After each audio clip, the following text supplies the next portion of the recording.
नौ डरावनी कहानियां एक छोटी सी किताब में पेश है आपके सामने स्टिचेस।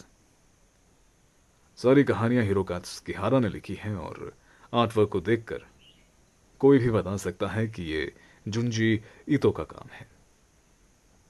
लेकिन इस किताब को पढ़ने के बाद जो है मुझे लगता है कि जुंजी ईतो को अकेले ही काम करना चाहिए, क्योंकि एक भी कहानी जो है इस किताब में बिल्कुल भी डरावनी नहीं है।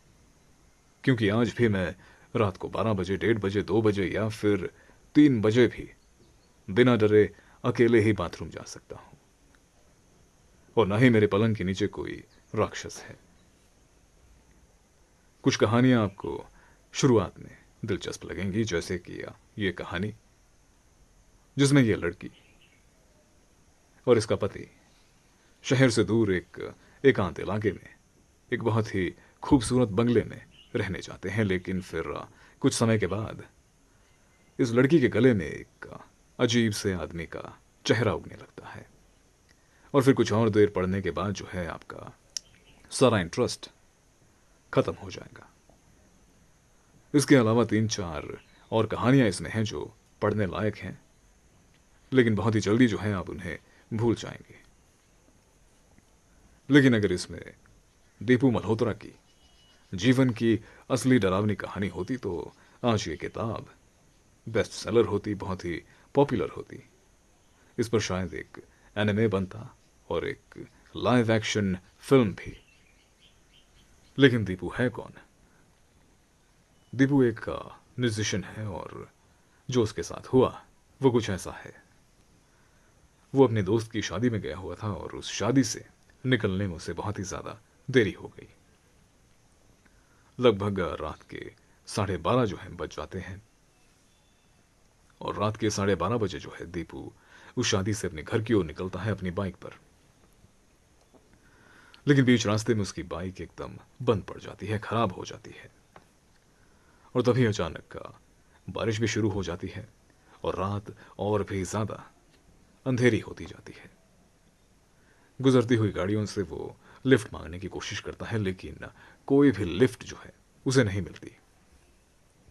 और अब ठंडी हवाएं भी जो हैं शुरू हो जाती हैं, और दीपू को बहुत ही ज्यादा ठंड लगती है,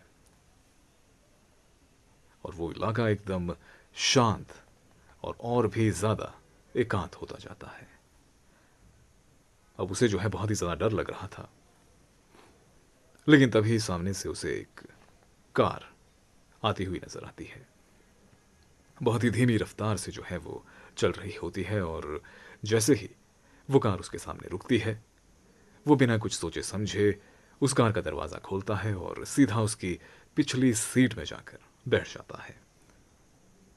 वो दरवाजा बंद करता है और उसकी नजर सीधा कार की ड्राइवर वाली सीट पर जाती है। वो देखता है वहां पर कोई भी नहीं बैठा हुआ है, और इंजन भी पूरी तरह से बंद है। तो ये गाड़ी चल कैसे रही थी, ये सोचकर दीपू के होश उड़ जाते हैं, और वो डर के मारे उस ही सीट पर जम जाता है। और फिर अचानक उस ही धीमी रफ्तार से वो कार दोबारा चलने लगती है, और चलते चलते वो कार एक भयानक मोड़ के नजदीक पहुंच जाती है, और उस मोड़ के नीचे एक खाई है। दीपू उस मोड़ को देख के जो है बहुत ही ज्यादा डर जाता है। एक तो वो डर के मारे हिल नहीं पा रहा, और अगर वो नहीं हिला तो वो सीधा उस कार के साथ उस खाई में जा गिरेगा। लेकिन इससे पहले कि वो कार उस मोड़ तक पहुंचती, अंधेरे से एक हाथ निकल कर आता है और सीधा स्टीयरिंग व्हील जो है वो पकड़ लेता है और गाड़ी को मोड़ देता है। उसके बाद उस रास्ते में जितने भी मोड़ आते हैं, जितनी बार वो मोड़ आते हैं, हमेशा वो हाथ अंधेरे से निकलकर उस स्टीयरिंग व्हील पर आता है और गाड़ी को मोड़ देता है।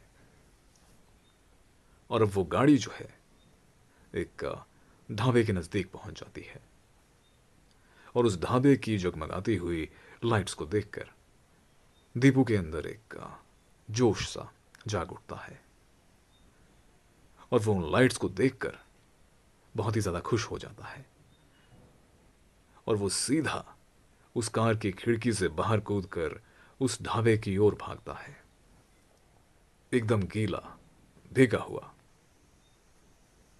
और वो सीधा ढाबे वाले को जाकर बताता है कि उसके साथ क्या हुआ। और जैसे ही वो बताना शुरू करता है, तभी अचानक वहां पर दो और लोग आते हैं, एकदम भीगे हुए, बिल्कुल दीपू जितने गीले। और उन दो लोगों में से एक बंदा कहता है, देख भाई, ये वही बेशरम बंदा है जो जबरदस्ती हमारी गाड़ी में आकर बैठ गया, वो भी तब जब हम उसे धक्का लगा रहे थे। और फिर वो दो बंदे दीपू को देखते हैं, दीपू उन दो बंदों को देखता है, और वो दो बंदे दीपू को बुरी तरह से मारते हैं। लेकिन ये मामला जो है कोर्ट तक नहीं जाता, क्योंकि सभी लोग बहुत ही ज़्यादा बिजी थे। दुशहरा चल रहा था, दिवाली आने वाली थी, और जैकेट्स बहुत ही ज़्यादा सस्ती मिल रही थी।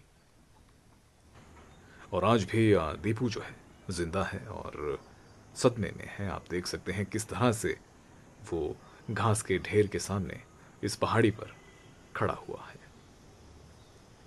और हाँ, इस किताब में बोनस कंटेंट भी है, एक छोटा मोटा मांगा है, लेकिन बदकिस्मती से वो भी बिल्कुल भी इंटरेस्टिंग नहीं है। अपना ध्यान रखिएगा, मिलते हैं अगले वीडियो में।